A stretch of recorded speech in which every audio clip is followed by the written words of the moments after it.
गरीब जनतेला उपाशी मारू, गरीब जनतेला उपाशी मारू. दारू दारू दारू दारू दारू दारू यांना विकास पावत नाही र, यांची नैतिकता मानवत नाही र, मानवाचा क्रमावत नाही र, दारू शिवाय राहत नाही र. वीजाच करतो मी त्रास, यांची पैदाट करी घ्यायचो. अशी राजकारणी करती ही करणी ही करणी.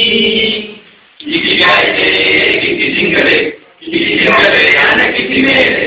दारू दारू दारू दारू दारू दारू. धान्यापासून काढूया दारू, धान्यापासून काढूया दारू. गरीब जनतेला उपाशी मारू, गरीब जनतेला उपाशी मारू. दारू दारू दारू दारू दारू दारू.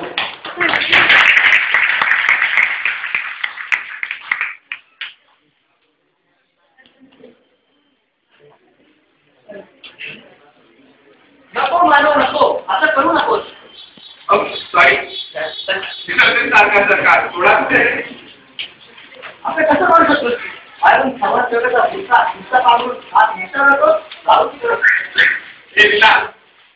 रॉन्ग कैंपस में जी के लिए पीता है, हम तो पीते हैं ताकि शेतकरी चैन से जी सके. अरे काय अवस्था होती इतका आपण डायलॉग बरोबर आठवत नाहीये. मला एक्झॅक्टली तेच म्हणायचं होतं. काय इतका छान डायलॉग तयार केला, ती काहीच किंमत नाही त्याची. अरे काय बोलतोयस तू? आठवतेच जुने दिवस.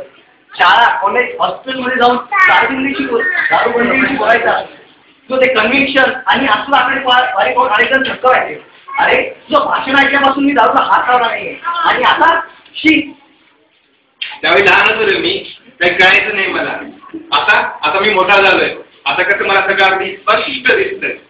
आता 2 पॅक साखरेचा आवाज असेल ना, स्पष्ट दिसणं लिस्टिक पिऊ कसं सांगू तुला.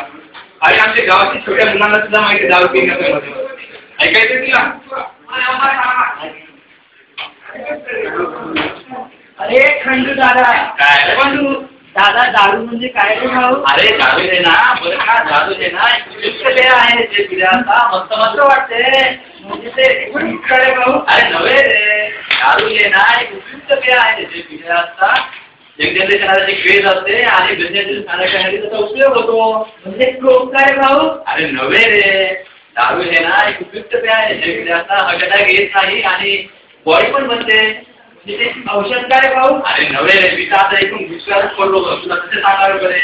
दारू हे ना एक उपयुक्त पेय आहे जे की महाराष्ट्रात तयार केले उत्पादित केले असतात. उद्योगधंद्यांना सबसिडी मिळते.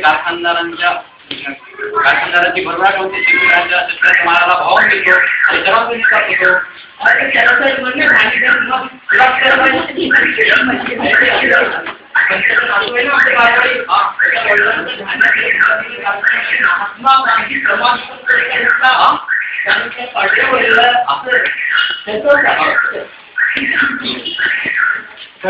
काय म्हणतोय ते पण तू कोण आहे तिकडे? कुठे?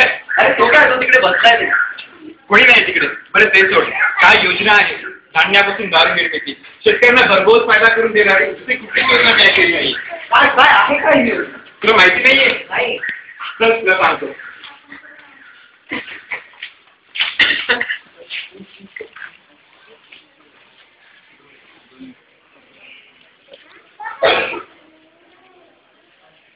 हे बघ, धान्यापासून दारू निर्मितीसाठी सरकार सबसिडी देणार. ही आली सबसिडी. मग कारखानदार मिळालेल्या सबसिडी पासून दारू तयार करणार आणि त्यांना लागेल ती धान्य कोण पुरवणार? कोण? अरे माग शेतकरी. खूप फास्ट होत आहे. ही आली सबसिडी.